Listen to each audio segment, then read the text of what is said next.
अस्सलाम वालेकुम दोस्तों, मैं हूं आपका मेजबान अमजद फारूक डार और आप प्रोग्राम देख रहे हैं वसीम। मेरे साथ आज मेरे मेहमान एक ऐसे नौजवान हैं जो पाकिस्तान में हमारा जो नेशनल मीडिया है उसमें इस वक्त कम उम्र तरीन ब्यूरो चीफ है। इनका शुमार कम उम्र ब्यूरो चीफ में होता है जिनकी उम्र सबसे कम है। और दूसरी बात यह है कि 3 साल के अरसा में इन्होंने 24 चैनल रोही ज्वाइन किया और 3 साल के अरसे में ही इनको ब्यूरो चीफ बना दिया गया इनकी परफॉर्मेंस पर। मेरे साथ हैं मेरे दोस्त, मेरे भाई और मुल्तान के अपना हम न्यूज में जो साउथ पंजाब को देख रहे हैं as a bureau chief, Adil Nizami. अस्सलाम वालेकुम आदिल भाई। वालेकुम सलाम डॉक्टर साहब, बहुत शुक्रिया। क्या हाल है आपका? ठीक है आप? जी अल्हम्दुलिल्लाह, अल्लाह का करम। आप ठीक हैं? मजाज ठीक है आपके? बिल्कुल ठीक, अल्हम्दुलिल्लाह। अच्छा, ये कैसा है कि आप 3 साल में आए और आप उसी थोड़े से अरसे में ब्यूरो चीफ भी बन गए और आप छा गए और पूरा साउथ हम न्यूज आपको दे दिया गया और आप उसको चला रहे हैं माशाल्लाह।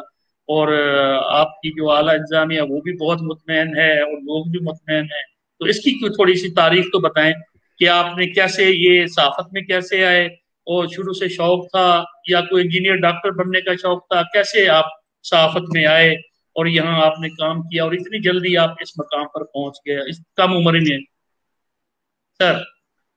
अमजद भाई, एक्सपीरियंस तो जो मीडिया का है वो तो कम था। लेकिन मैं समझता हूँ मैं कोई 15-20 साल पुराना सहाफ़ी हूँ।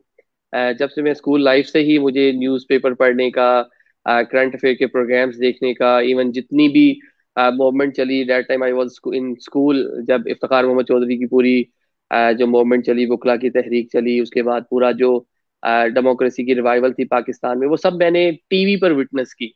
और जितने वो पूरा दिन टीवी ही देखना मेरी हॉबी थी। लाल मस्जिद ऑपरेशन रात को 3 बजे देखकर सोना और सुबह 6 बजे उठ कर देखना कि क्या अपडेट आई है। तो वही जो है शौक था, उस शौक की वजह से एफएससी की ऑल दो प्री इंजीनियरिंग की थी। वाले साहब जो है वो चाहते थे, जो हमारे यहाँ एक रिवाज है कि बच्चे इंजीनियर और डॉक्टर ही बने। तो मेरे जो फादर है वो भी चाहते थे कि मैं इंजीनियर बनूं। मेरे बहुत से कजन्स जो हैं वो इंजीनियर्स थे।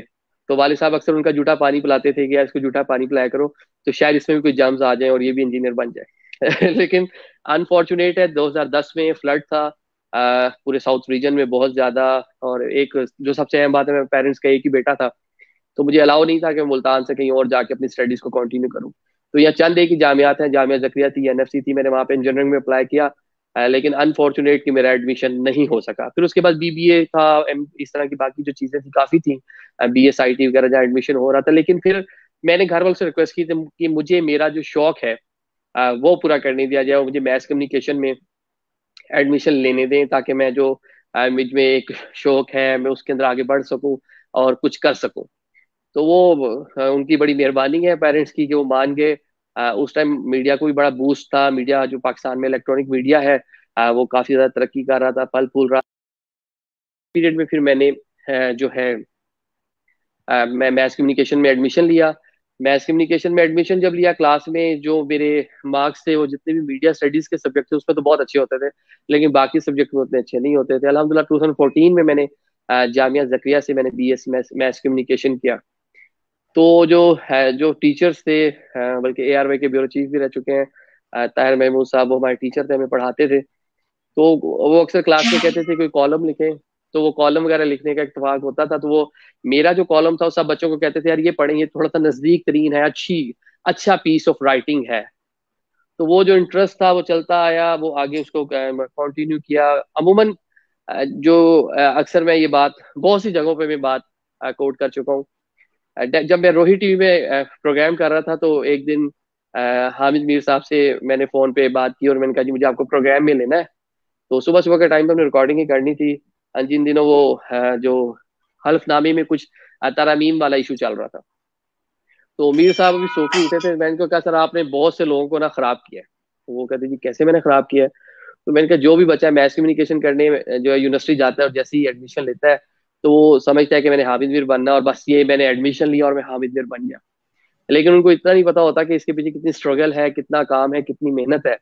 तो जिस अभी आपने कहा कि मैं 3 साल में ब्यूरो चीफ बन गया, और मैंने 2 साल मैंने पॉलिटिकल पार्टीज की बीट की। उसके बाद मैंने साउथ पंजाब में एक प्रोग्राम शुरू किया रोही टीवी पे, जो इस खित्ते का एक मुनफरिद और अलग से प्रोग्राम था। पहले भी हमारे सीनियर्स यहाँ से प्रोग्राम करते रहे जो पहले चैनल थे, लेकिन जब रोही टीवी को रीलॉन्च किया गया, मोहसिन नकवी साहब जो सीईओ हैं सिटी मीडिया नेटवर्क के, उनकी जानिब से, तो एक नया मौका था मेरे लिए। मैं एक नौजवान था, यंग था, पॉलिटिकल पार्टीज की बीट करके मैंने अच्छी रिलेशन डेवलप की हुई थी। तो और एक कुछ नॉलेज भी था, जो मैंने आपको पहले कहा कि मैं 15-20 साल पुराना साफी हूँ इन एक्चुअल। कागजों में तो 5-6 साल हो गए हैं लेकिन इन एक्चुअल में कोई 15-20 साल हो चुके हैं मुझे समझ लें कि सहाफत में।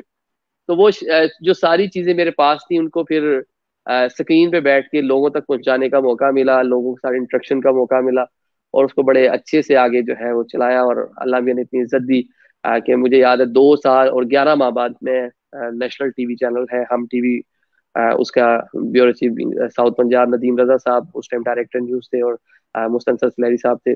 उनकी कुछ कर्म नवाजी भी थी, उन्होंने इंटरव्यू किया, और उसके बाद मैं जो है बीइंग ए ब्यूरो चीफ अपनी खिदमत सर अंजाम दे रहा हूँ। बहुत खूबसूरत, बहुत खूबसूरत।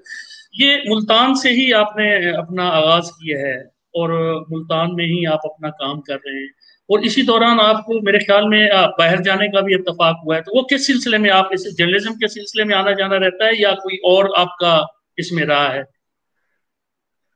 एक तो बाय बर्थ हम मुल्तान में पैदा हुए, सारी अपनी एजुकेशन जो थी वो भी मुल्तान से थी और मुल्तान भी रहे। और जिस तरह पढ़ने के लिए घर से बाहर जाने की इजाजत नहीं थी, मतलब मुल्तान से लाहौर या इस्लामाबाद नहीं जा सकते थे, इसी तरह जब जॉब लगी तो जॉब के बाद भी अमूमन कहा जाता है कि हमारे साउथ पंजाब से बहुत बड़े बड़े नाम हैं जो यहाँ से गए और उन्होंने मुल्की मीडिया में अपना नाम पैदा किया। जावेद चौधरी साहब हैं, राउफ क्लासरा साहब हैं, इस तरह बेशुमार लोग हैं, गिनते जाए तो खत्म नहीं होते। पुराने अखबारात की सहाफत में भी बहुत बड़े बड़े नाम थे, और अभी इलेक्ट्रॉनिक मीडिया में बहुत से लोग हैं जो यहाँ से गए और माशाल्लाह वो मुख्तलिफ चैनल्स के अंदर अच्छे ओहदों पर काम कर रहे हैं, और सहाफत में उनका नाम अच्छे अल्फाज में याद किया जाता है, उनको उनको कंसिडर किया जाता है उनकी सहाफत को। तो लेकिन वो अर्ज थी, ख्वाहिश थी कि यहाँ से जाएं, और जाके लाहौर एक बड़ी मार्केट थी, तमाम चैनल के जो ऑफिस थे, हेड ऑफिस लाहौर या कराची में थे, अब कुछ जो है इस्लामाबाद में भी बने हैं। तो फिर इस्लामाबाद वैसे न्यूज का हब है, तो दिल था कि वहां भी जाए, लेकिन घर से परमिशन नहीं मिली, जा नहीं सके, और बस उसकी वजह से यहीं पे मुख्तलिफ, और यहाँ पे भी अल्लाह मेरी बड़ी मेहरबानी की, अल्लाह ताला का बड़ा शुक्र है कि मुख्तलिफ चैनल्स में काम करने का मौका मिला। बड़े सीनियर्स लोग जो लोग हैं, सीनियर लोग हैं, उनके साथ काम करने का मौका मिला। मैंने यूनिवर्सिटी दौर में ही सबसे पहले खबरें न्यूज़पेपर में सब एडिटर के तौर पर उसको ज्वाइन किया। इम्तियाज गुम्मन साहब वहाँ पे थे, उनकी मेहरबानी कि उन्होंने मुझे वहाँ पे हायर किया। उसके बाद नियो टीवी में मैंने बड़ा कुछ टाइम के लिए मैंने काम किया। मुल्तान में ही जबार मुफ्ती साहब एक बहुत बड़ा नाम है, नवाए वक्त के रेजिडेंट एडिटर रह चुके हैं, और वो उस टाइम वहाँ पे ब्यूरो चीफ थे। वहां से फिर जमशेद रजवानी साहब जो इस खित्ते की सहाफत का, इलेक्ट्रॉनिक मीडिया का सबसे बड़ा नाम है, उनसे बड़ा इलेक्ट्रॉनिक मीडिया का यहाँ इस एरिया में सहाफी कोई नहीं है। वो माशाल्लाह बड़े सीनियर जर्नलिस्ट है। उनके साथ पहले कुछ टाइम के लिए बोल में जा रहे थे, लेकिन अनफॉर्चुनेट हुआ वहां नहीं जा सके, और फिर 24 में आए। तो एक सीनियर जर्नलिस्ट के साथ काम करने का मौका मिला, उन्हीं के साथ ही राब्ते में रहे, तो उसे बहुत कुछ सीखने का मौका मिला। बाकी आपने जो बात की, जो वो हम 2 साल पहले गए थे तुर्की। तुर्की वो पीएमसी पाकिस्तान मीडिया क्लब जो है, मैं उसका साउथ पंजाब का कोऑर्डिनेटर भी था। तो उनका एक ट्रिप जा रहा था, कोई 85 के करीब जो है टोटल लोग थे, जिनमें जर्नलिस्ट भी थे, जिनमें कुछ बिजनेसमैन भी थे, पार्लियामेंटेरियंस मिनिस्टर्स भी जिसमें शामिल थे, और एंकर्स में वसीम बदामी साहब थे, तो शाम साहब थे, आयशा तो शाम, और बहुत से इस तरह के जो नामवर सहाफी थे वो थे। तो साउथ पंजाब से, मुल्तान से सिर्फ मैं ही था। तो हम उनके स्टेट गेस्ट थे। हमने वहाँ 6 दिन जो क्याम किया, इस्तांबुल और अनकरा जो है, वहाँ पर उनके जो स्पीकर पार्लियामेंट थे, उनकी जानिब से हमें जोराना भी दिया गया, और उसके साथ साथ जो उनके खारजा अमूर के मुशीर थे, प्राइम मिनिस्टर के, प्रेसिडेंट अर्दवान के, और उनकी जो असम्बली है उसकी जो कैबिनेट कमेटी थी उसके अली शाहीन, उनकी जानिब से हमें जोराना दिया गया। तो बड़ा अच्छा फ्रूटफुल विजिट था। पाकिस्तानी पहला डेलीगेशन था जिसको मौका मिला कि जो उनकी ग्रैंड नेशनल पार्लियामेंट है, जो 1924 में जिसका क्याम हुआ खिलाफत उस्मानिया के बाद। इर्तुगरुल ड्रामा देख रहे हैं आजकल इससे लोगों को तुर्की की हिस्ट्री तो बहुत अच्छे से मालूम है। तो उसके बाद जो है उस पार्लियामेंट को विजिट करने का मौका मिला। सीनियर जर्नलिस्ट थे, सीनियर जो है सियासतदान थे, उनके साथ बड़ा इंटरेक्शन अच्छा रहा। तो एक अच्छा विजिट था पीएमसी के प्लेटफॉर्म से। माशाल्लाह, आपको बहुत ज्यादा अरसा तो नहीं हुआ, जाहिर है आप इस नौ उम्री में और इस कम उम्री में आपने इस फील्ड को ज्वाइन किया। और सहाफत जैसे शोबे में आपने मास कम्युनिकेशन और ये सारी चीजें सीखते सिखाते पढ़ते पढ़ाते आप इधर आए। लेकिन जाहिर है आपने जब अपनी स्कूलिंग का आगाज किया होगा, और उसमें आपने जब अपनी जो स्कूलिंग के दौरान आपके जहन में क्या था और उस वक्त क्या मसाइल थे, ये कोई इतनी पुरानी बात नहीं है, क्योंकि हमारे पास जितनी भी शख्सियात आ रही हैं अमूमन उनका माजी उनका वक्त वो बहुत ज्यादा 40 साल पुरानी बात बताते हैं वो। लेकिन आप चूंकि बिल्कुल नई बात है, इस वक्त क्या रुझान था जब आप 1 में थे, 2 में थे, 3 में थे, उस वक्त कितनी सहूलियात थी तालीमी, और किस तरह से आपको आगे की तरफ पुश किया जा सकता था, गवर्नमेंट की सहूलियात, और इधर माहौल कैसा था जो आपको पढ़ने में मददगार हो या नहीं था? नहीं, एजुकेशन जो है वो टोटली मुल्तान से की, और जो मिशनरी स्कूल था मुल्तान में सेंट जोसेफ, जहाँ से मैंने फिफ्थ तक जो है एजुकेशन ली। और मुझे उनका अलग से ही बोर्ड था उस टाइम, जो है फिफ्थ क्लास के एग्जाम जो है वो बोर्ड के नहीं होते थे, लेकिन वो कैथलिक बोर्ड उन्होंने एक अपना बनाया हुआ था, जिसमें 40 स्कूल से पूरी डाइसिस के जो पूरी रीजन थी जाता है। हर टाइम को ही उसकी मुनासबत से इंजॉय करते हैं। लेकिन ओवरऑल अगर बात करें तो स्कूल टाइम बहुत मजे का था। सुबह सुबह उठ के स्कूल जाना है, और आपने अपना पूरा जो है मतलब नॉर्मल बात करें तो सबक याद करना है, टेस्ट याद करना है, और दोस्तों के साथ आपने खेलना है। स्कूल में ही जो आधे घंटे ब्रेक होती थी उसमें क्रिकेट के मैच होते थे, फुटबॉल के मैच होते थे, तो बड़ा इंटरेस्टिंग लाइफ थी वो। बाकी उस टाइम टेक्नोलॉजी इतनी नहीं थी, मोबाइल का इतना इस्तेमाल नहीं था, लैपटॉप्स वगैरह नहीं थे, नेट नहीं था, मोबाइल तो थे ही नहीं। मुझे याद है 8th क्लास में थे तो उस टाइम मोबाइल लिया था पहला 2006 2007 में। तो टेक्नोलॉजी कम थी, लोगों से राब्ते ज्यादा थे, शाम को ग्राउंड भी जाते थे खेलने के लिए, और रात को जल्दी सो जाया करते थे। लेकिन अब हम देखते हैं जो हमारे अपने बच्चे हैं, अपने जो बाकी कजन हैं, जो दाएं बाएं हम देखते हैं सोसाइटी में बच्चे, वो रात को 2-2 बजे तक जाग रहे होते हैं, लेकिन हम लोग 9-10 बजे सो जाते थे क्योंकि सुबह 5 बजे उठ के स्कूल भी जाना होता था। तो वो टाइम अच्छा था उस टाइम। दोस्तों, हमारी बात इस वक्त आदिल निजामी से हो रही है। हम न्यूज़ के ब्यूरो चीफ हैं और पूरा साउथ रीजन देख रहे हैं, साउथ पंजाब को देख रहे हैं वो। और बड़ी कम उम्री में उन्होंने 3 साल के अरसे में 24 से अपना सफर का आगाज किया, और उसी सफर के आगाज में वो आगे बढ़ते गए, और उन्हें अपना एतमाद और अपनी जो गिरफ्त थी अपने काम पर वो इतनी रखी कि जितनी भी इंतजामिया थी उन्होंने उनको फौरी तौर पर जो है ब्यूरो चीफ साउथ पंजाब हम न्यूज बना दिया। तो ये मैं समझता हूँ बिलाशुबा उनके लिए एक बहुत बड़ी बात थी कि इस नौकरी में आगे की तरफ बढ़ना। और हमारे जितने भी साउथ के ब्यूरो चीफ्स हैं मुख्तलिफ चैनल्स के, हम सब देखते हैं, सबसे मुलाकात होती है। तो और दूसरी जो सबसे बड़ी बात है, एक तो कम उम्री, और दूसरी जो मैं समझता हूँ कि उनका उस्तादों का एहतराम। और आज जिस तरह उन्होंने जनाब जमशेद रिजवानी साहब का नाम लिया है, जमशेद रिजवानी मैं समझता हूँ कि वो बाई बर्थ बहुत बड़े साफी हैं। खान रिजवानी मरहूम, अल्लाह ताला उनको करवट करवट जन्नत नसीब करे, उनको उनके लिए आसानियां पैदा करे। तो वो जमशेद रिजवानी साहब एक ऐसा इदारा है इस वक्त, जिस तरह उनके वालिद साहब ने मेहनत की और एक जदीद खतूत और बहुत मेहनत करके रास्ते दिए, रास्ते साफियों के लिए, लोगों के मसाइल के हल के लिए। तो बिलाशुबा जमशेद रिजवानी का जब नाम आता है, मेरी आवाज आ रही है आपको? जी जी बिल्कुल, मैं सुन रहा हूँ आपको जी। आदर में मैं वो बात कर रहा था कि जमशेद रिजवानी साहब के हवाले से जब आपने बात की, डिस्कनेक्ट हुआ था, तो फिर मैंने वो बात शुरू कर दी, नाजरीन जो हमारे देख रहे हम्म, थे। तो जमशेद रिजवानी एक इदारा है, इसमें कोई शक नहीं है। आप यकीन करें, बिल्कुल। हमारी जितनी कॉन्फ्रेंसेज हुई हैं, हम मुख्तलिफ सेमिनार्स में लाहौर इस्लामाबाद मुख्तलिफ जगहों पर हमें जाना पड़ा है। तो हमारी जो जर्नलिस्ट कम्युनिटी वहाँ इकट्ठी होती है, उसमें लड़के भी होते हैं, लड़कियां भी होती हैं, हमारी जो हमारी बहनें काम करती हैं इस वक्त चैनल्स में, इलेक्ट्रॉनिक मीडिया पे। तो मुल्तान या उससे अलग जिनसे भी मेरी मुलाकात हुई है, आप यकीन जाने उन्होंने जमशेद रिजवानी का नाम ऐसे लिया है जैसे अपने वालिद का नाम लेते हैं। यानी जमशेद रिजवानी को उन्होंने इस तरह, और बिल्कुल उसी तरह आप बता रहे हैं कि आपने उनसे सीखा है। और बिलाशुबा अपने बिल्कुल। उस्तादों का एहतराम, अपने उस्तादों को याद रखना और उनका जिक्र करते रहना, इसी में ही आगे बढ़ने के रास्ते मौजूद है। जी आदिल भाई, आगे बात कर रहे थे आप। बिल्कुल। हाँ, तो जो बात होती पाकिस्तान में बड़ा जो है तारीखी एतबार से देखे तो बड़ा अहम टाइम था कि प्रेसिडेंट शरीफ जो थे वो प्रेसिडेंट ऑफ पाकिस्तान थे। उन्होंने उसी टाइम यूनिफॉर्म उतारा, उसके बाद वो सिविल जो है सदर पाकिस्तान बने, और उसके बाद जो इलेक्शन हुआ मोहतरमा की असैसिनेशन के बाद, और पाकिस्तान पीपल्स पार्टी जो है इक़्तिदार में, मुल्तान से वजीर आजम यूसुफ गिलानी साहब बने, जिन्होंने इस खिते के लिए बड़े काम किए। तो उस पूरे टाइम को विटनेस किया। गिलानी साहब का पहला जो जलसा था मुल्तान में, एयरपोर्ट के बाहर हुआ, वो भी देखने का मौका मिला। इसके अलावा इफ्तिखार मोहम्मद चौधरी की जितनी रैलीज थी, वो हालांकि स्टूडेंट था, कोई काम नहीं था, तो लेकिन वो सारी रैलीज मुल्तान जब उन्होंने आना, तो मैं हाई कोर्ट के बाहर एयरपोर्ट से लेके बाद साथ साथ चल रहे हो देखना। जो लीडर्स थे वुकला, जो तहरीक के लीडर थे, एतजाज हसन, मुनीर मलिक, हामिद खान, सबको देखना। तो वो टीवी पे देखते थे, उनको रियल में देखना, जर्नलिस्ट को रियल में देखना। तो सुरना मलिक साहब मुझे याद है, जो न्यू इस टाइम एग्जीक्यूटिव डायरेक्टर है, उनसे जो है मेरी मुलाकात हुई। तो मैंने उनको नाम देख के मिला, सर कैसे हैं सर, वो मुश्ताक मिनाज साहब नहीं आए सर, वो इस बार फलाने आए हैं फलाने, मतलब सब लोगों का पता था।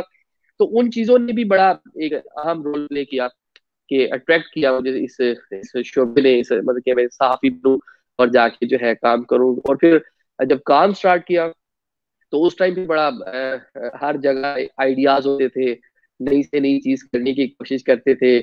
जब प्रोग्राम कर रहे होते थे तो देखते थे आज हामिद मीर साहब के जो फ्रेम बने हुए थे वो कैसे थे, उनके गेस्ट कैसे थे, अच्छा वो बात कर रहे होते हैं तो वो क्या कर रहे होते हैं, जरा उसको भी देखें। तो उनको देखकर कुछ नया करने का दिल करता था कि कुछ नया करें। जब मौका मिला प्रोग्राम करने का, बिल्कुल ऐसे ही होता था कि एक गेस्ट डीजी खान में बैठा होता था, डीजे संजीव पर, और दूसरा बहावलपुर ये रहीम खान में, और दो गेस्ट जो है वो स्टूडियो में बैठे होते थे। तो इस खित्ते में ये पहली बार ये सारे मामला थे, इस खित्ते में इस तरह के प्रोग्राम पहले नहीं हुआ था। जो सियासी शख्सियात थी उनको भी पहली बार मौका मिला। हमें तो मौका मिला, तो मिला जो सियासी शख्सियात थी यहाँ के जितने भी अरकान असम्बली, उनको पहली बार मौका मिला। क्योंकि हमारे साउथ के जो लोग हैं, इनको नेशनल मीडिया पे उस तरह चंद एक बिल्कुल गए, मतलब यहाँ से लोग प्रेसिडेंट और प्राइम मिनिस्टर और वजीर आला गवर्नर सब उहदों पे रहे। लेकिन जो मेन स्ट्रीम मीडिया है वहां पे थोड़ी ज़रा कम ही जगह मिलती थी। वो जो सियासतदान थे उनकी विश भी थी कि वो प्रोग्राम में आए, तो जब प्रोग्राम करते थे तो स्टूडियो है सियासतदान आते थे, उनको भी सीखने का मौका मिलता था। उनके लिए भी वो सब चीजें नहीं थी। बहुत सी सियासतदान मुझे अभी याद है, मैं मुनासिब ने किसी पर, वो कंफ्यूज भी होते थे, जब उनको देख के मजा भी आता था कि वो कैसे कंफ्यूज हो रहे हैं, कैसे बात कर रहे हैं, ब्रेक में बड़ी मजे मजे की बातें करते थे। अच्छा, और साथ साथ वो आपस में जो गेस्ट थे, वो प्रोग्राम में तो बहुत ज्यादा एक दूसरे के खिलाफ गुस्से में और जोश और पता नहीं क्या कुछ दिखाते थे, लेकिन जैसी ब्रेक आती थी तो वो एक दूसरे जपिया भी डाल रहे होते थे। इवन एक मैं वाकया बीच में शेयर करता चलो। कंदील बलोच जो है, एक तो वो भी मुझे एजाज हासिल है कि वीक के रिपोर्टर मैंने वो स्टोरी ब्रेक की थी सबसे पहले 24 न्यूज पर। तो कंदील बलोच के जो लॉयर है सफदर शाह साहब, वो और मुफ्ती अब्दुल भी, कंदील बलोच मर्डर का एक साल गुजरा तो मैंने दोनों के प्रोग्राम में बुलाया। दोनों प्रोग्राम में वो बहुत लड़े, उन्होंने बहुत एक दूसरे की मतलब जो कर सकते थे किया, लेकिन प्रोग्राम के बाद दोनों एक दूसरे को हक कर रहे थे। मैंने अपने मोबाइल से तस्वीर में, मेरे पास अभी भी मौजूद है, तो मैंने कहा ये तस्वीर मेरा दिल कर रहा है सोशल मीडिया पे वायरल करो कि आप मतलब प्रोग्राम में कैसे। और ये इस खित्ते की रवायत भी है, सियासी खिलाफात अपनी जगह, लेकिन जो इस खित्ते में एक रवादारी है, बर्दाश्त है और मोहब्बत का जो एलिमेंट है एक दूसरे के लिए, वो भी दीदनी है। तो इन सब चीजों में देखकर हमने सहाफत की। आज भी अभी जर्नलिस्ट हम क्रिटिसाइज भी करते हैं सियासी शख्सियात, उनको तनकीद का निशाना भी बनाते हैं, लेकिन उनसे मुनासिब बहुत अच्छे हैं, हमारी खुशी गमी में हमारे साथ होते हैं और हर जगह हमारा मिलना जुलना। आजकल शाह महमूद साहब को बहुत ज्यादा तनकीद कर रहे हैं मेरे ऊपर, साउथ पंजाब जो सेक्रेटेरिएट का मामला है आपके सामने है। आई नो आपको भी बहुत गुस्सा होगा उसके ऊपर, जो इस खित्ते का राइट था मुल्तान का, एक तो राइट इस खित्ते का पूरे साउथ पंजाब का कि यहाँ पे प्रोविंस बनना चाहिए था, फुल फ्लैज जो पाकिस्तान तहरीक इंसाफ का वादा था वो पूरा नहीं हुआ। चले सेक्रेटेरिएट बना दिया साहब, वो थोड़ा सा आपने जो है लोगों को फील करवाया कि आप उनके लिए कुछ कर रहे हैं, लेकिन उसमें आके आपने लोगों को डिवाइड कर दिया। आपने सेक्रेटेरिएट भावलपुर में बना दिया, कैंप ऑफ मुल्तान में बना दिया, एक दिन सेक्रेटरी साहब डीजी खान दे जाएंगे। तो ये मोबाइल सेक्रेटेरिएट नहीं चाहिए था हमें, हमें तो एक फुल फ्लैज सेक्रेटेरिएट चाहिए था, एटलीस्ट जो लोग हैं उनके मसाइल हल होते। तो ये मेरे ख्याल से उल्टा ही उन्होंने मुतनाज़ा काम कर दिया। मखदूम साहब को कोविड हो गया, अल्लाह भी उनको शिफा दे, अल्लाह भी उनको सेहत दे, और उसके बाद वो आए तो हम उनके सामने अपने एहतजाज रिकॉर्ड भी करवाएंगे, उनसे मिलेंगे। अभी सोशल मीडिया पे आपके सामने खासा एहतजाज किया जा रहा है कि मुल्तान का राइट था, मुल्तान का 5,000 साल पुरानी तारीख है, दुनिया का कदीम तरीन आबाद शहर है, भावलपुर वाले हमारे भाई है, उनका भी राइट है बिल्कुल। लेकिन अगर जब राइट वो जिस बेस पे मांगते हैं कि रियासत भावलपुर की 3-4 साल पुरानी तारीख है उसकी, तो मुल्तान तो दाता गंज बख्श की किताब में उन्होंने लिखा कि लाहौर मुल्तान के मजाफात में है। तो मुल्तान एक तारीखी शहर है, और इंफ्रास्ट्रक्चर यूसुफ रजा गिलानी की अगर हम जितनी तारीफ करें कम है। मुल्तान में international airport, motorways, Multan Faisalabad, इसके और लिंक रोड जितने उन्होंने बनाए, गाजी घाट जो ब्रिज बनाए, निश्तर निश्तर घाट मेरे ख्याल से जो नाम है, मोहम्मद वाला, बाकी जितना इंफ्रास्ट्रक्चर है, जावेद हाशमी साहब ने उसके लिए काम किया, मखदूम साहब ने काम जरा कम किया है, तो इसलिए उन पे गुस्सा भी है लोगों को कि महबूब साहब ने काम कम किए थे, इतने ज्यादा कोई इनके जो है उनके लिए इतनी कोई इनके हेड की चीज नहीं थी जहाँ दोनों ने करवाई हो। एक सेक्रेटेरिएट था जो उनके जो सबसे बड़ी थी, मेरे ख्याल से वो गाली साहब का इंफ्रास्ट्रक्चर वाला काम भी उसे काम हो जाता, लेकिन जो सेक्रेटेरिएट था अगर उसको मुताबिक अनाउंस करवा जाते तो उनकी बड़ी कामयाबी होती। देखें क्या बनता है, कैसे मामला करते हैं। अदिल भाई, ये इसी तरह जिस तरह आप बता रहे हैं, जाहिर है सियासतदान और जर्नलिस्ट सहाफत का आपस में चोली दामन का साथ है। तो हम इकट्ठे हम्म। चलना होता है, इकट्ठे रहना होता है, और तनकीद तनकीस ये बहुत सी चीजें चलती रहती हैं। तो ये जब आप लिखते हैं या हम लोग जब लिखते हैं किसी चीज के बारे में, किसी सियासतदान या हुकूमत वक्त के बारे में, तो ये एक क्या एक रिवाज पैदा हो गया कि जब आप लिखेंगे तो उस पार्टी के लोग जो है वो आपको कहेंगे कि आप जर्नलिस्ट नहीं हैं, आप सहाफी बने। तो सहाफी को क्या हक हासिल नहीं है? आप इस पर थोड़ी सी रोशनी प्लीज डालें कि सहाफी को कोई, वो पहले पाकिस्तानी है, तो क्या उसको हक नहीं है कि वो अपनी जो भी उसकी तनकीद है वो भी आम शहरी की तरह कर ले? इजहार राय की आजादी उसको नहीं है? देखिए जिस पर देखिए देखिए जर्नलिस्ट है, जर्नलिस्ट भी अभी जो लोग हैं, मैं तो उनको अक्सर कहता हूँ कि असेंबली के चमचे करचे जो है, जो पहले हमें मिलते थे पाकिस्तान तहरीक इंसाफ, छोटी छोटी रैलियां जो होती थी, शायद हम लोग भी कहीं ना कहीं जो है ट्रैप हो गए कि चले जितने इमरान खान साहब दावे करते हैं, जितनी इमरान खान साहब बातें करते हैं, तो शायद कुछ अच्छा हो जाए यहाँ पे, मतलब पाकिस्तान में तब्दीली आ जाए। जिस तरह की वो अपनी स्पीचेस में बातें करते थे, तो वो तो बिल्कुल फैंटेसी वर्ल्ड में लेकर हमें पता नहीं कहाँ से कहाँ उन्होंने हमें पहुंचा दिया सब लोगों को। नौजवान थे हम भी, आप भी बीइंग जर्नलिस्ट मेरे ख्याल से शायद आप भी ट्रैप हुए होंगे, मुझे लगता तो मुझे ऐसे ही है, क्योंकि तकरीबन पाकिस्तान के सारे बड़े लोग जितने थे वो सब ट्रैप हो गए थे इमरान खान की बातों में। लेकिन ऑन ग्राउंड कुछ भी नहीं है। तो अब जब आप कुछ नहीं कर रहे, तो क्या हमारा ये राइट भी नहीं कि हम लोगों को बताएं? जर्नलिस्ट तो है ही ओपिनियन मेकर, लोगों को बताना उसका काम है। हमने जो यहाँ पे हो रहा है तो बोला ना, अरकान असेंबली के साथ ठीक है, ओके फाइन, हमारा ताल्लुक है सबके साथ अच्छा ताल्लुक है। जब वो अपोजिशन में थे तब भी था, जब हुकूमत में है तब भी है। लेकिन तनकीद करना तो हमारा काम है ना। जैसे ही हम पाकिस्तान तहरीक इंसाफ के खिलाफ जो है, खिलाफ नहीं, जब हम रियलिटी बयान करते हैं, जब हम कोई भी ऐसी बात जो है हम सोशल मीडिया पे डालते हैं जिसपे जो हुकूमत के अगेंस्ट जारी हो, जो रियलिटी सच होता है, तो नीचे कोई लफाफा सहाफी और इस तरह के तरह तरह की बातें, ये अलग जर्नलिज्म तो फला फला फला फला फला, और साथ में कि हाँ आप नवाज शरीफ के हामी हैं, आप जरदारी के हामी हैं, आप पाकिस्तान पीपल्स पार्टी के सपोर्टर हैं, आप नून लीग के सपोर्टर हैं। भाई हम किसी के सपोर्टर नहीं है। अगर पाकिस्तान तहरीक इंसाफ को किसी उसकी पॉलिसी पर, किसी उसके काम पर, किसी उसके एक्ट पर हम क्रिटिसाइज कर रहे हैं, तो उसका कहीं मतलब ये नहीं है कि हम पाकिस्तान मुस्लिम लीग नून के सपोर्टर हैं, या हमें नवाज शरीफ साहब बहुत अच्छे लगते हैं, या हमें जरदारी साहब बहुत अच्छे लगते हैं, या हम उनके लिए काम कर रहे हैं, या हम उनके लिफाफे पढ़ रहे हैं। अगर आज से 3 साल पहले तक, 2 साल पहले तक, इलेक्शन से पहले अगर हम देख लें, 2 साल पहले तक, तो हम शहबाज शरीफ साहब पर बहुत तनकीद की हम लोगों ने, बहुत प्रोग्राम किए, मैंने बहुत प्रोग्राम किए। साउथ एक डिप्राइव्ड एरिया है, आप यहाँ पे आते हैं, आपने साउथ को हमेशा लॉलीपॉप दिया। आपने ये जो सेक्रेटेरिएट का मामला है, सबसे पहले शहबाज शरीफ ने ये जो है ये प्रपोजल दी थी ना। 64 रुकनी साउथ पंजाब एम्पावरमेंट कमेटी बनी थी, हमजा शहबाज को, राना राउत उसको लीड कर रहे थे, साबिक गवर्नर पंजाब रफीक रजवाना साहब जो है वो उसके कन्वीनियर थे, जितने अरकान असेंबली थे मुल्तान से, पाकिस्तान मुस्लिम लीग नून के वो मेंबर्स थे, उनकी रिकमेंडेशन भी ऑलमोस्ट यही थी कि यहाँ पे जितने 15-16 महकमे हैं उनके दफातर बनाए जाए, मुल्तान में सब सेक्रेटेरिएट बनाया जाए। हम बड़ा क्रिटिसाइज करते थे उनको, शहबाज शरीफ को, इस पूरे मामले पे। शहबाज साहब मुजफ्फरगढ़ आए और उनको किसी ने कह दिया कि स्थानीय शेर से सूरी है, तो बड़ा क्रिटिसाइज किया कि आपने किया क्या है इस इलाके में आगे, 2 रोड्स बना के कि आप ऐलान करके इस इलाके को हर साल जी मैं 40% मैंने बजट दिया, 42% बजट फॉर साउथ, लेकिन उस सारे के सारा बजट वापिस आप जाके लाहौर में ऑरेंज ट्रेन पे या मेट्रो पे लगा देते हैं। तो बहुत क्रिटिसाइज किया। तो क्या क्या हमें अब सिर्फ इतना सा क्वेश्चन है, ये जो लोग ये जो कमेंट्स करते हैं पीटीआई के, जानते भी है सब, हमें मिलते भी है, तो क्या इनके जो अरकान असम्बली है, जो इनके लोग हैं, क्या वो पहले हमें लफाफा देते थे कि हम शहबाज शरीफ को क्रिटिसाइज करते थे, मियाँ साहब को क्रिटिसाइज करते थे, हम जो है जरदारी साहब के खिलाफ जो है बात करते थे? तो हम तो भाई फैक्ट की बात करेंगे। हम पाकिस्तानी शहरी हैं, और हमने आपको एक बिल्कुल ट्रांसपेरेंट है, और हमने एक आईने की तरह आपको दिखाना है कि आप क्या कर रहे हैं। जब आप गुड अच्छा कोई काम करेंगे, we will fully appreciate you, हम आपको पूरा जो है अप्रिशिएट करेंगे, सपोर्ट करेंगे, आपकी पजीराई भी करेंगे। लेकिन जिस टाइम आप जो है हैंकी फैंकी मारेंगे, तो या इन्होंने हैंकी फैंकी नहीं मारी, या हैंकिया फैंकियों से ही गवर्नमेंट चल रही है, 2 साल ऑलमोस्ट होने को है, किया क्या है? आप बताएं, आप राजनपुर बैठे हुए हैं, आपके एरिया में कौन सा काम हो गया है? यहाँ पे जो नारे लगाए गए थे, मियाँ साहब आपके वहां से तो इलेक्शन भी लड़ते हैं, आशीष साहब भी वहां से इलेक्शन लड़ते रहे, उन्होंने भी कुछ नहीं किया, उनको बहुत क्रिटिसाइज करते थे इस बात के ऊपर। तो इस गवर्नमेंट ने वहाँ पे क्या किया है? सब समाज के नाम पर जितने आपके लगारी नजरी दरीक्षक हैं, ये सब जो है चले गए, एक रास्ता इख्तियार किया सूबा महाज बनाकर, जो है पाकिस्तान तहरीक इंसाफ में जाने का, और वहां सब सो गए। कितने यहाँ पे तरक्याती कोई एक प्रोजेक्ट बताए 2 साल में आवाज जिसकी आवाज आ रही है?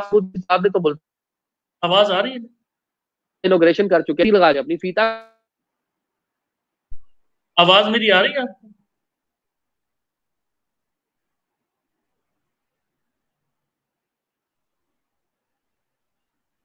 जी जी, मुझे आ रही है, हमने जी जी अच्छा, आई हाँ बोलिए। आदिल भाई, बिल्कुल बिल्कुल बात, मैंने वही सवाल किया, आपने बड़ा जामे उसका जवाब दिया है। मैं आपके कहने का मतलब समझ गया हूं, और मैं दोस्तों को भी मजीद वाजे कर दूं कि जब आप 4 साल पहले, 3 साल मुझे पहले आपकी आवाज आ रही मेट्रो पर, ऑरेंज पर तनकीद करते थे, मुल्तान के हकूक के बारे में अपना नवाज हुकूमत में भी आप बात लिखते रहे, हमारे साफी लिखते रहे, सब लोग लिखते रहे।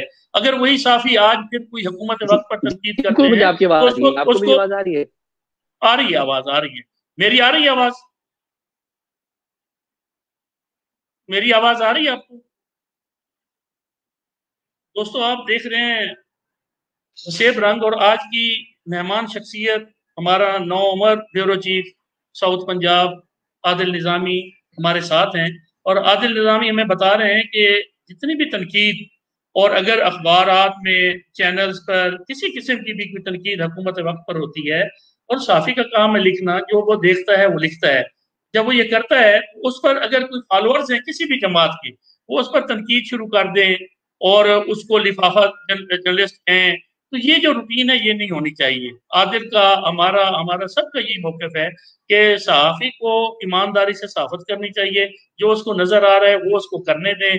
और जाहिर है जिसकी हुकूमत होगी, तनकीद भी ज्यादा उसी पर होती है, तो उसको बर्दाश्त करना चाहिए। अगर हम वो नहीं करेंगे, अदम बर्दाश्त का ये जो रवैया है, ये हमारे दरमियान बहुत से ये इख्तलाफात ऐसे आगे बढ़ाएगा, जिसकी वजह से आगे चलकर आप यकीन करें खाना जंगी का खतरा हो जाता है। आपको बहुत सी चीजों का ख्याल करना पड़ेगा। आपके जब लीडर बैठकर बर्दाश्त करते हैं, लीडर कोई ऐसी बात नहीं करते, वो साफियों को मिलते हैं, जो साफियों उन पर तनकीद करते हैं, उन्हीं साफियों को वो गले मिल रहे होते हैं, उन्हीं साफियों के साथ वो गपशप लगा रहे होते हैं, वही एमएनए, वही एमपीए, वही मिनिस्टर। मैं आदिल भाई आपकी बात को आगे बढ़ा रहा हूँ क्योंकि डिस्कनेक्ट हो गया था।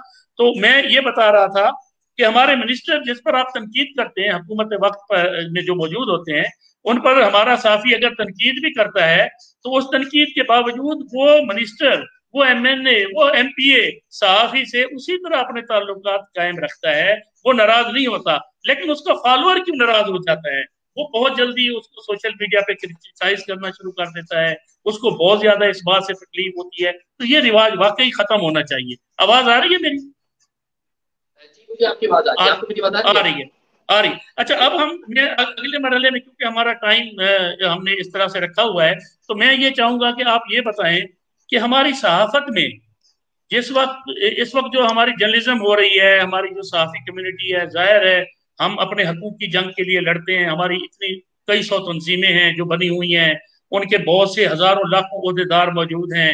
इस तमाम की मौजूदगी में क्या हम अपना हक लेने के लिए कभी ये सोचा है कि हम क्या उस स्टेज पर पहुंचे हैं कि क्या हम वो साफी भी हैं कि जिनको हकूक वाकई मिले?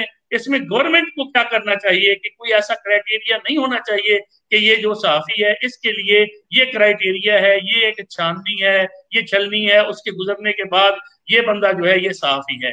जैसे आप बार में चले जाएं, जैसे आप मुख्तलिफ शोबों में चले जाएं, डॉक्टरी में चले जाएं, इन मुख्तलिफ शोबे हैं। अगर एक क्राइटेरिया फिक्स कर दिया जाए, उस फिक्स क्राइटेरिया को जब आप करेंगे, तो साफी करोड़ों में नहीं होंगे, लाखों में नहीं होंगे, फिर हजारों में आपको मिलेंगे।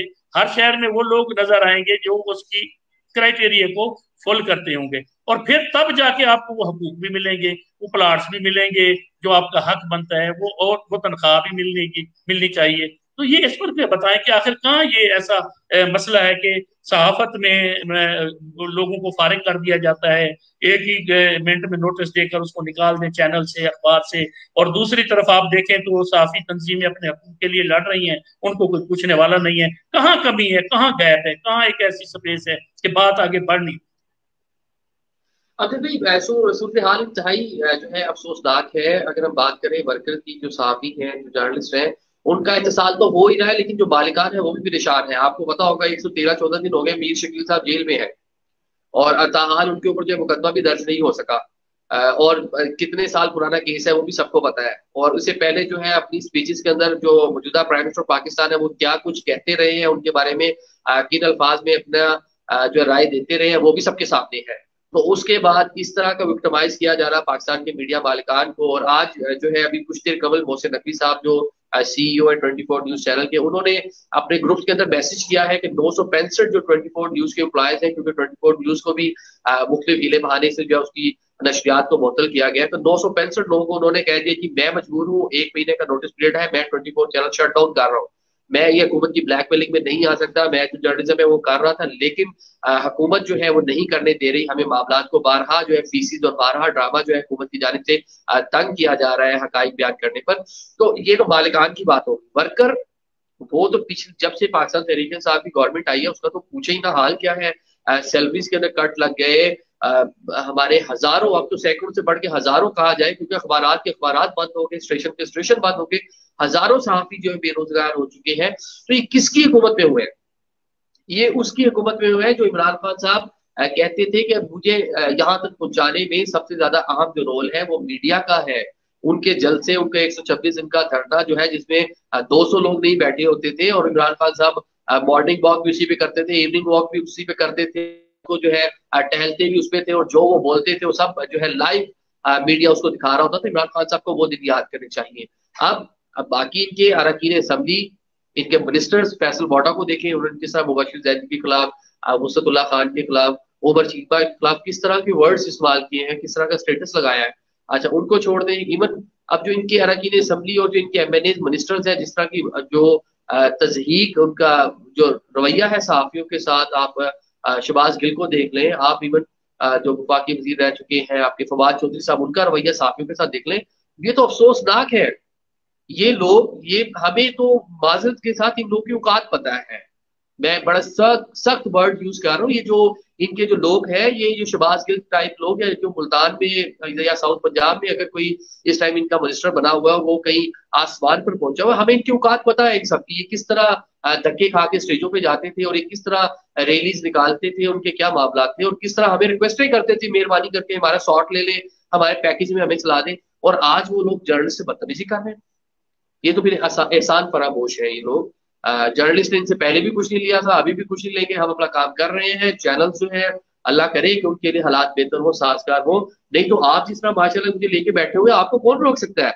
अमजद फरूक खान डाहा साहब रोजाना किसी न किसी जर्नलिस्ट को लेके बैठे हुए हैं, किसी पॉलिटिशियन को लेके बैठे हुए हैं। इसकी ट्रांसमिशन को कौन मुअत्तल करेगा? इमरान खान साहब मुअत्तल करेंगे, फवाद चौधरी साहब मुअत्तल करवाएंगे, इसको कोई मुअत्तल नहीं कर सकता। हमारी आवाज पहुंचेगी लोगों तक, डिजिटल मीडिया हो, इलेक्ट्रॉनिक मीडिया हो, कहीं कहीं कहीं भी ना हो, चैनल में हम सच बयान करते रहेंगे। हम इनके जो गलत चीजें हैं वो लोगों को बताते रहेंगे। हम लोगों को बताएंगे पाकिस्तान के अंदर जो पॉपुलेशन है वो पढ़ी लिखी नहीं है, अंधी तकलीद की यहाँ पे रवायत है। लोग नवाज शरीफ को जो है बस वोट देना है, मियाँ साहब को देना है, बस सिंध में चला जाए पीपल्स पार्टी का वोट तीर को ही देना है, जो मर्जी हो जाए। इसी तरह अब जो हमारे पढ़े लिखे जो हमारे पाकिस्तान तहरीक इंसाफ के वर्कर्स हैं, वो भी अंधी तकलीद का शिकार है, जो अफसोसनाक अमल है। जो पढ़े लिखे नौजवान हैं वो भी इमरान खान जो कह रहे हैं बस हो रहा है, वो स्पीच करते हैं फैक्ट्स एंड फिगर से बिल्कुल वो हटके, और उसका कोई रियलिटी पे बेस ही नहीं कर रही होती वो बातें। और वो नौजवान कह रहे थे बाजीपा खान साहब जिंदाबाद, हम जी अगली बार भी खान साहब 5 साल तक आए जो है ना, हम प्राइम मिनिस्टर बनाएंगे 2023 में भी उनको। ओ भाई 2023 तक अगर ये इसी तरह चलता रहा, कुछ बचेगा तो इमरान खान को आप जाके दोबारा प्राइम मिनिस्टर बनाएंगे? अगर इसी तरह सब कुछ चलता, आपकी इकोनॉमी कोलैप्स कर गई है, बिजनेस खत्म हो गया है, ये कोरोना से पहले ही खत्म हो चुका था। आपने यहाँ पे आप क्या बातें करते थे, छोटी काबीना, और अब आपकी काबीना कितनी बड़ी है। आपके एडवाइजर सारे के सारे वो सही कहते हैं, वो सब अपने ब्रीफकेस उठाएंगे और वो निकल जाएंगे दोबारा जहां से आए हैं। कोई ये मोहम्मद मालिक साहब ने बड़ा अच्छा क्वेश्चन किया था प्राइम मिनिस्टर से कि आपके दाएं में सारे नॉन इलेक्टेड लोग बैठे हुए एडवाइजर्स हैं सारे, जो आपकी सारी गवर्नमेंट को रन कर रहे हैं, तो आफ्टर 5 ईयर, अल्लाह करे 5 ईयर पूरे हो जाए इनके, जो लगता नहीं है, तो हमने किसको पकड़ना है? आप बताए ना किसका गिरेबान पकड़ना है? वो गिरेबान पकड़ने का लफ्ज भी माइंड कर गए थे, हालांकि खुद वो अपने स्टेज से पता नहीं क्या क्या बातें करते रहे थे, और सिविल नाफरमानी और बिल जला दिए, और राना सराफ को मैंने कहा से पकड़ना है और मीर शकील को मैंने क्या करना है। तो इमरान खान ने ही इस मुल्क में सियासत को मतलब खराब किया, या इस मुल्क में नए से नए वर्ड्स उन्होंने इंट्रोड्यूस करवाए थे, जब उनके लिए अब यूज हो रहे हैं वो सारे वर्ड, तो अच्छा, ये सब लोग निकल जाएंगे। जवाब इमरान खान मैं ने देना है, और मेरे ख्याल से मैं इस पोजीशन में नहीं है जवाब दे सके। मैं ये चाहूंगा आदिल भाई के, क्योंकि मेरा जो मेन फोकस है ना, वो ये है कि आदिल ने क्या मेहनत की, आदिल की जिद्दोजहद, आदिल निजामी की जो शनाख्त है, जो पहचान है, उसका जो सफर है, मेरे लिए वो सबसे ज्यादा अहम है। ये जो बाकी चीजें हैं, ये तो अल्हम्दुलिल्लाह जो भी है, जो जिसका पॉइंट ऑफ व्यू है वो हम चलाता रहते हैं, वो हमारे अखबारों में भी, हमारे चैनल्स में भी, वो मुख्तलिफ पार्टियों के लोग आते हैं, वो बताते हैं। मेरी आज की जो, मेरा जो वसेब रंग का जो मिशन है, वो यही है कि आप इसको थोड़ा सा आप अपनी जात पे बताएं, आप जिंदगी के बारे में क्या नजरिया रखते हैं कि जिंदगी जो है कैसे गुजारनी चाहिए इंसान को, जिंदगी, कामयाब जिंदगी की क्या अलामात हैं, कामयाब जिंदगी जो आप यहाँ से जितना वक्त गुजार के जाएं इस दुनिया में, और यहाँ से जाने के बाद आप क्या समझते हैं कि कैसी जिंदगी गुजार के जाएं तो हम मजे में रहेंगे, या वो कौन सी जिंदगी है जो यहाँ आपको पुरसकून कर दे, ये कैसे हम कर सकते हैं, इस पर बताएं। जी अमजद भाई, आप बीइंग ए जर्नलिस्ट से बात करेंगे तो 10 मिनट बाद मेरी प्रोफाइल हो जाएगी खत्म। 11वें मिनट में मैंने ऐसी बातें आपको सुनानी है, क्योंकि मेरे साथ काम भी है और मेरे एरिया में इंटरेस्ट भी है, तो बीइंग ए जर्नलिस्ट आप यही बात कर सकते हैं, यही हमारा एरिया में इंटरेस्ट है। बाकी जो आपने बात की कि लाइफ हमने कैसे गुजारनी है, हमारे साथ देखें बहुत से दोस्त आए हैं, हमारे साउथ के ARY के ब्यूरो चीफ भी आए हैं, और इसी तरह आपके ब्यूरो चीफ जो है साउथ पंजाब के इफ्तार वो भी आए हैं।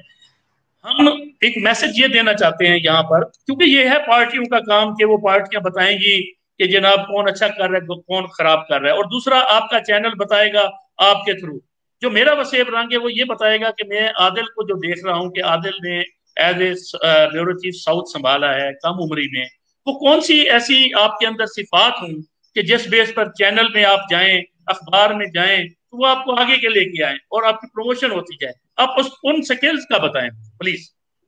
ये जो सबसे अहम बात है, मैंने पहले भी एक जिक्र किया कि जो मैस कम्युनिकेशन करने जाता है वो समझता है कि मेरे बस हामिद मीरी बनना है, लेकिन उसको बनने के लिए बड़ा लंबा प्रोसीजर है। लोगों को बेसिक्स नहीं पता, इवन पंजाब में रहने वाला जो नौजवान है उसको ये नहीं पता। अगर उसे एक अच्छा जर्नलिस्ट बनने की मैं बात बता रहा हूँ, बाकी तो बहुत से शोबे हैं। तो अब पंजाब में रहने वाला जो स्टूडेंट है उसको इतना नहीं पता कि पंजाब के टोटल डिस्ट्रिक्ट कितने हैं, या कौमी असम्बली की डायरेक्ट नशिस्तें कितनी हैं, और मखसूस नशिस्तें कितनी हैं, खवातीन का कोटा क्या है, सेनेट की कितनी सीटें हैं, उनकी डिवीजन क्या है। तो एटलीस्ट ये जो चीजें, अगर आपने अच्छा जर्नलिस्ट बनना है तो आपको अपनी लोकेलिटी की, अपने लोकेलिटी की जो हिस्ट्री है, जो आपके लोकल वहां से नोटेबल्स हैं, इलेक्टिबल्स हैं, जो आपकी पहले बार रह चुके हैं, आपको उनके बारे में सब पता होना चाहिए, आपको इलाके के बारे में सब पता होना चाहिए, लोगों के मिजाज के बारे में पता होना चाहिए। हमारे यहाँ एक फैमिली सिस्टम है यहाँ पे, तो बड़ी जो फैमिलीज हैं उनके बारे में पता होना चाहिए। और सबसे बढ़ के जब आप ये नॉलेज लेंगे तो फिर आप एक अच्छा जर्नलिस्ट बन सकते हैं। और आज के जो मौजूदा तकाजे हैं, अब जो आने वाले लोग हैं, उनके लिए मेरा एक ही मैसेज है कि आप किसी क्योंकि हालात खराब हैं, मुश्किल है मीडिया के लिए हालात आगे सरवाइव करना, तो आप किसी चैनल को जो है ये ना सोच कर आए कि आप चैनल में जॉब मिलेगा। अगर नहीं भी मिलता, आप अपनी जर्नलिज्म की डिग्री दें, अपनी नॉलेज में इजाफा करें, और अमजद फरूक खान साहब की तरह अपना फेसबुक संभालें, अपने आप को खुद से ग्रूम करें, अपना खुद से कोई कम्युनिकेशन का वे रखें कि आप किसी के मोहताज ना हो, और आप जो है अपनी जो जर्नलिस्टिक जो आपके अंदर जो आपने पढ़ा है, जो आपने सीखा है, उसको उसके मुताबिक जो है लोगों तक इंफॉर्मेशन पहुंचाएं, और ताकि आप तरक्की कर सकें। बहुत खूब, बहुत खूब, बहुत अच्छी गुफ्तगू हुई। बस उसमें सिर्फ एक बात है, क्योंकि मेरे जो नाजरीन हैं, जो मैं जिन लोगों को अपने साथ लेके चल रहा हूँ, तो मैं वो शायद आपको मेरा ख्याल है मेरे फॉर्मेट का पता होगा, क्योंकि काफी सारे प्रोग्राम्स आपने देखे भी हैं। तो उसमें मेरी कोशिश ये होती है कि हम चाहते क्या हैं, ये हमारा मसला क्या है, ठीक है, और बाकी कौन नहीं कर रहा वो सब जानते हैं। क्योंकि हर हुकूमत जो भी आती है, चाहे वो नवाज हुकूमत हो, चाहे वो इमरान हुकूमत हो, चाहे उससे पहले पीपल्स पार्टी हो, जितनी भी हुकूमतें हैं, तमाम हुकूमतें जो नहीं डिलीवर करती उसके हक के लिए बात होना बहुत जरूरी है। लेकिन हमारा किसी से कोई तकाबुल हमने नहीं करना, क्योंकि सियासत के हवाले से मैं ये चाहता हूँ, क्योंकि मेरा जो प्रोग्राम है वो मेरे देखने वाले, मैं एक सक्सेस स्टोरी देना चाहता हूँ कि आदिल निजामी एक जगह से पढ़ के निकला, तो बहुत से ऐसे लोग हैं जिनकी क्वालिफिकेशन बिल्कुल इसी तरह ही है, आपसे ज्यादा पढ़े लिखे लोग हैं, लेकिन वो हमारे ARY अपना आपके हम के तो वो नहीं बन सके, ARY के वो साउथ पंजाब के तो नहीं ब्यूरो चीफ बने ना, वो तो एक ही बना है, या आदिल निजामी बना है। तो इस तरह से मैं चाहता हूँ कि मेरे ये दोस्त, मेरी ये शख्सियात जब जिंदगी में आगे बढ़ी हैं, उनकी कामयाबियों की दास्तान मेरे वसेब में जाए, मेरे मुल्क में जाए, उन तक ये पैगाम जाए कि हमने काम किस तरह करना है, हमने जो जिद्दोजहद करनी है उसके अंदर हमारी नीयतें कैसी होनी चाहिए, क्यों हमें कब अपना फल मिलता है। बाकी हुकूमतों के मसले हमेशा चलते रहते हैं, उसके लिए प्लेटफॉर्म हमारे बहुत से हैं। मैंने इसको इसलिए रखा है ताकि यहाँ पर हर मेहमान आकर अपने दिल की बात, अपनी कामयाब कहानी, अपनी वो जिद्दोजहद और वो असूल और ज़ाब्ते बताए जिनके तहत कोई इंसान आगे बढ़ता है। वो थोड़ा सा मैं भी बता नहीं सका और कुछ अंदाजा नहीं हुआ हमें, क्योंकि मेरे कुछ नाजरीन इस वक्त कह रहे हैं कि देखें जी, आपने शायद वो सियासत में तनकीद की तरफ, तो मैं तो इस तरफ नहीं आना चाहता, सच्ची बात है। हुकूमत से मुतालबात हैं, हमारी एक सिंगल रोड है, कातिल रोड है राजनपुर में, हजारों एक्सीडेंट हो रहे हैं, हमारा रोज का मुतालबा है उसको बनाया जाए। हम आगे जब जाते हैं इसी तरह हमारी सेहत के इश्यूज हैं, हमारी हाँ यूनिवर्सिटियां नहीं हैं, मैं बिल्कुल बता रहा हूँ और मेरा वसीब सुन रहा है, सब हमारे साथ हैं। लेकिन हम किसी शख्स का, किसी वजीर का, किसी मुशीर का, किसी वजीर आजम का, मैं नहीं समझता कि हम अपने प्रोग्राम में उनका नाम लें और हम उनको आगे क्रिटिसाइज करें किसी भी शक्ल में, चाहे हम वो पिछलों को देखें या आप देखें, क्योंकि ये हमने प्रोग्राम का फॉर्मेट कुछ इस तरह बनाया आदिल भाई। बारकैफ आपके जाहिर है आप पाकिस्तानी हैं, आपके अपने जज्बात हैं, आपने उसका इजहार किया है, लेकिन आपने किसी जमात का नहीं, आपने तो मेट्रो के बारे में भी आपने वही जज्बात बताए हैं अपने, और आपने वहाँ की जो भी ऑरेंज ट्रेन है तो उसके बारे में भी आपने बताया है कि हमारे पानी के मसले यहाँ नहीं हुए, पीने के पानी तो नहीं मिला, लेकिन वहाँ मेट्रो और ऑरेंज ट्रेन बनती रही। और इसी तरह मौजूदा हुकूमत में भी बहुत सी ऐसी कोताहियां हो रही होंगी, बहुत सी चीजें हो रही हैं, उसके लिए बहुत से प्लेटफॉर्म हैं, क्योंकि बहुत से प्लेटफॉर्म ऐसे हैं जो काम कर रहे हैं, मेरे साथ मेरे दोस्त हैं बहुत से, वो भी कर रहे हैं काम, वो उसमें उनके कई नाम हैं कि करप्शन की कहानी, गजब करप्शन की कहानी, बहुत सी ऐसे टॉपिक हैं। लेकिन अमजद फारूक और वसीब रंग का टॉपिक एक है कि मैं ये चाहता हूं कि आदिल निजामी हो या कोई हमारा ऐसा दोस्त, ऐसा शख्स वसीब का जो आगे बढ़ा, जिसने तालीम में मेहनत की, वो जहां पहुंचा, वो नौजवानों को पैगाम दे, अपनी कहानी के जरिए उनको मोटिवेट करें कि जी हमने अब यहाँ तक का सफर किया है, आगे हमने कैसे करना है और कैसे बढ़ना है। बाकी पब्लिक ओपिनियन है, वो जिसका जो दिल चाहता है, जत्थे के जत्थे हैं, वो अंगूठा भी लगा देते हैं, वो वोटों में जाके इलेक्शन में स्टैंप भी लगाते हैं, और वो जिधर चले जाते हैं। ये तालीम आएगी, ये शऊर आएगा, और ये तब जाके सही गलत का शायद कोई फैसला हो सके। बाहर मैं चाहूंगा, आपकी बहुत मेहरबानी, आपने हमें टाइम दिया, और आप जाहिर है आपका एक पूरा एक निज़ाम होता है, उसमें आपने टाइम निकाला। वसीब रंग आपका मशकूर है, मैं भी शुक्रगुजार हूँ आपका। इख्तामी कलमात आप अगर चाहें तो। बहुत शुक्रिया। जो है ओवरऑल हम बात कर रहे हैं, आपने जो बात की कि सक्सेस स्टोरीज, ये तो पूरा खित्ता ही सक्सेस स्टोरीज से बड़ा हुआ भरा पड़ा है। यहाँ से लोगों ने सदर पाकिस्तान से लेकर और जो है चीफ जस्टिस ऑफ पाकिस्तान से लेकर, और कौन कौन सा होता है जो यहाँ से लोग नहीं गए। बड़ी रिच सॉइल है, बड़े अच्छे लोग हैं और बड़े ही कॉम्पिटेंट लोग हैं यहाँ के साउथ के इस रीजन के। और माशाल्लाह मुख्तलिफ शोबाजात में जो है अपनी जिंदगी के हवाले से देखा जाए तो मसाली खिदमात उन्होंने सर अंजाम दी। और ओवरऑल आपके जो नाजरीन हैं उनके लिए मेरी तरफ से यही है कि आगे बढ़ें और पाकिस्तान की तरक्की में अपना किरदार अदा करें। हम तो कोई स्टोरी ही नहीं है, बहुत से लोगों ने बहुत से आप मतलब काम किया है और आगे बढ़े और जिंदगी में तरक्की की है। बस मेहनत से काम करते रहे, अल्लाह ताला पे तवक्कल रखें और बस आगे चलते रहें, और जिसका जो राइट बनता है उसको वो देते रहें, जिसके हक की हिस्से की जो इज्जत है उसको देते रहें। आपके हिस्से की इज्जत अल्लाह भी आपको देता रहेगा और आप तरक्की की मुराद तय करते रहेंगे, कभी नहीं रुकेंगे। बहुत मेहरबानी, बहुत मेहरबानी। अल्लाह ताला आपको खुश रखे, शाद रहें, आबाद रहें, और आगे की तरफ बढ़ते रहें मुस्बत सोच लेकर, नेक नियति के साथ, जज्बों के साथ, और ताकि आपको नौजवान देखकर आपके रास्ते पर आगे बढ़ सके। बहुत मेहरबानी। मैं इस वक्त इजाजत चाहूंगा और इंशाल्लाह फिर हमारी मुलाकात होगी। अल्लाह हाफिज। इंशाल्लाह। Thank you sir, thank you sir.